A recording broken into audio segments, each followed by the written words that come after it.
झारखंड विधानसभा के मानसून सत्र में जेएलकेएम के जो विधायक हैं जयराम महतो कुछ अलग अंदाज में आए हैं, खाली पैर हैं, लेकिन इस बार जो सीने पर आपने जो लगा रखा है miss you champs for ever, क्या है ये? जी, हमारे गांव के हैं और हमारे नज़दीकी रहे हैं, हमारे संघर्ष के साथी रहे हैं, हमारे यादों के सहभागी रहे हैं और आज उनके ना होने से हम भी कभी कभी थोड़ा सा दुखी होते हैं, तो इसलिए स्मरण रखते हैं। और चूंकि आज शोक संदेश का ही दिन था तो इसलिए मैंने इस टी शर्ट को आज पहन कर आना उचित समझा। जयराम जी, मुद्दा है एसआईआर का।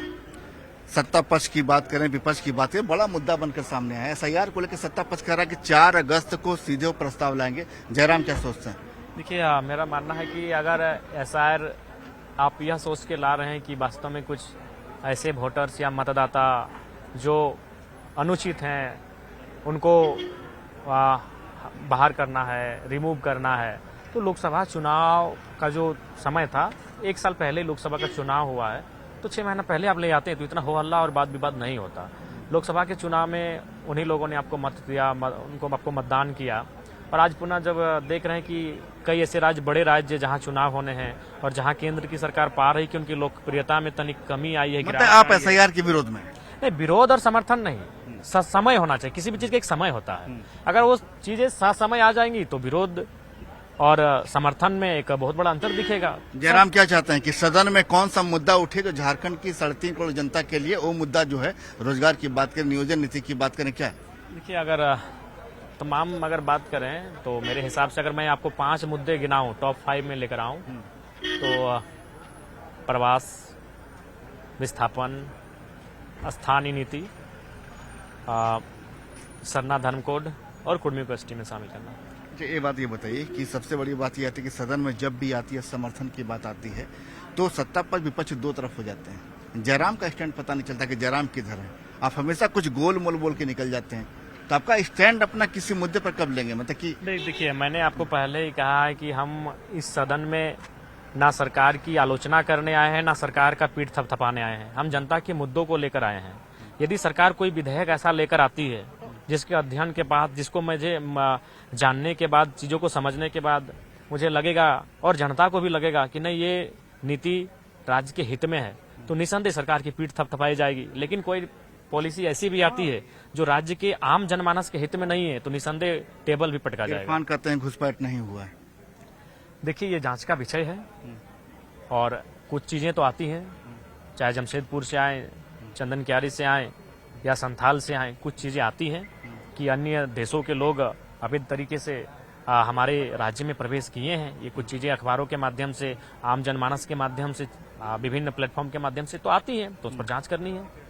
एक आखिरी सवाल है कि सदन में अभी सत्र जो है 7 दिनों का सत्र है, 5 दिवसीय जो है काम होगा इसमें, तो ऐसे में क्या लगते हैं कि जो टॉप 5 मुद्दे आप गिनाए हैं आप, उस पर कौन सा मुद्दा जिस पर प्रमुखता से चर्चा होनी चाहिए आपको, जिस पर कुछ लबो लुआब निकल कर है, किसी का भला हो?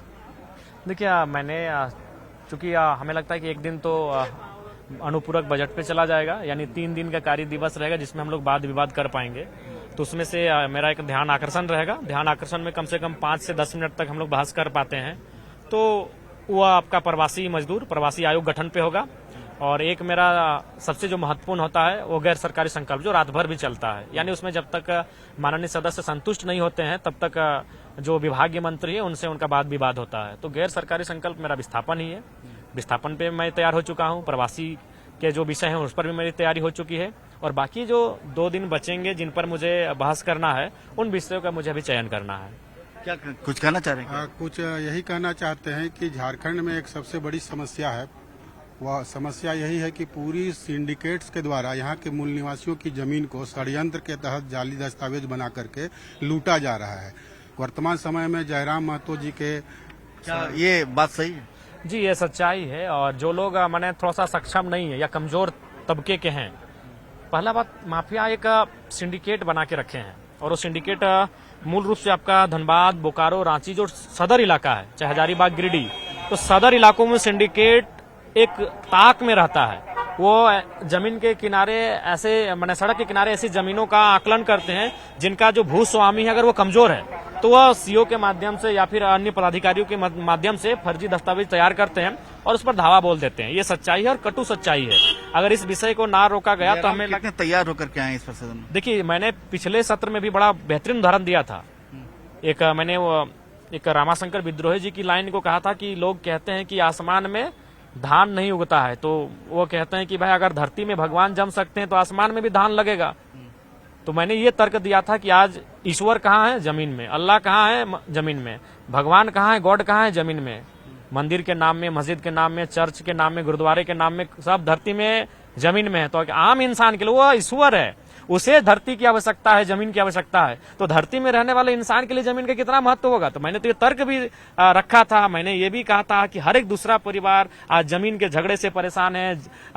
तो इस पर कहीं ना कहीं रोकथाम लगे, इस पर कानूनी रोकथाम लगना चाहिए। जयराम मुद्दों को लेकर तैयार हैं, सदन में वाद विवाद को लेकर भी तैयार हैं, अपनी जवाबों के साथ तैयार हैं और बार बार ये कह रहे हैं कि जो टॉप 5 मुद्दे हैं जिसमें नियोजन नीति भी है, प्रवास है, विस्थापन है, तमाम मुद्दों को लेकर सरकार को मुखर होना चाहिए और वाद विवाद करना चाहिए। कैमरामैन संत के साथ संजय कुमार सिन्हा, न्यूज़ 18।